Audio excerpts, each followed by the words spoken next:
Okay, I'm going to walk you through what I'm going to do to sort through my scraps. I'm going to use these rifled paper co scraps that I have left over from previous projects. Let's see what we've got. All right, some of these there are some, I have no idea what's even in here. This is a larger cut. I don't know why that's in there. And there's some bigger scraps. So what I'm going to look for is, one, I want to make sure that my scraps are big enough. So that means something like that is not going to work. I need at least a 2.5 inch square.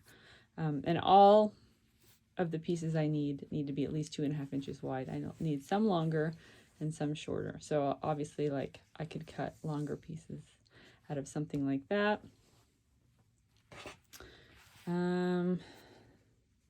That's only 2 inches, so that's not going to work. Here's some smaller scraps.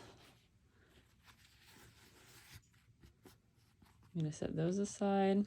What I want to see in my scrap quilt, I want a variety of value, color, and also the scale of the print. So this is a really small scale. This is a kind of a medium.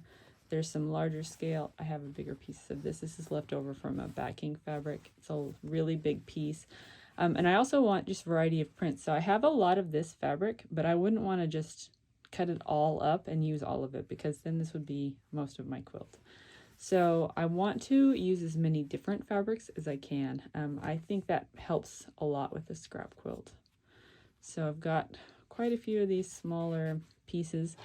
I haven't 100% decided on my background fabric yet. I'm going to pick all of my scraps first, but I will most likely be using an off-white. So probably I wouldn't use this, but since I haven't decided for sure yet, I'm going to go ahead and set it aside. I love this print, Menagerie. I love going through scraps. It does take a lot of time, and it's pretty messy. I want to make sure I don't have too many fabrics that are too close in scale, and I would like to try to space similarly scaled fabrics from each other so that they stand out a little bit more. Like, look at these two. If I had too many prints that were kind of this similar busyness, then it's gonna start to look a little bit overwhelming. And if you want to intentionally do that in your quilt, that's an approach that can work if you're intentionally doing that for your whole quilt, but I'm not doing that. So I want to make sure that I don't end up with too many fabrics that are too similar. So this one, I know I don't have very much of this print and I want to use it. So even though it's a triangle, I'm going to cut as much of many strips as I can from this print. So I'm going to save it. Here's more backing leftovers. I normally would put something like this back into my stash so that I can use it, but because I wanted to keep all of these prints together, it ended up in here.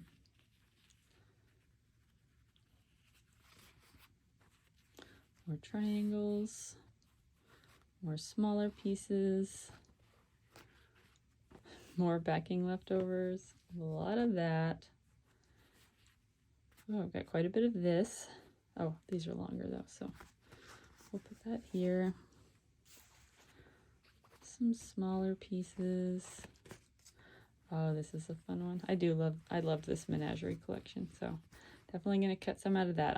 Although maybe not, because it's the only red. We'll see. Possibly. This is a pretty one too. Actually, I think I have another colorway of this that I'll probably use as the backing, because I have a large cut of that somewhere. This over here. Anyway, so I'm just going to keep going. Oh, I do have some fat quarters in here. I don't know why I did that. I may end up cutting into those if I want more variety, but I'm going to prioritize the scraps first. All right, so I'm just going to keep going with these.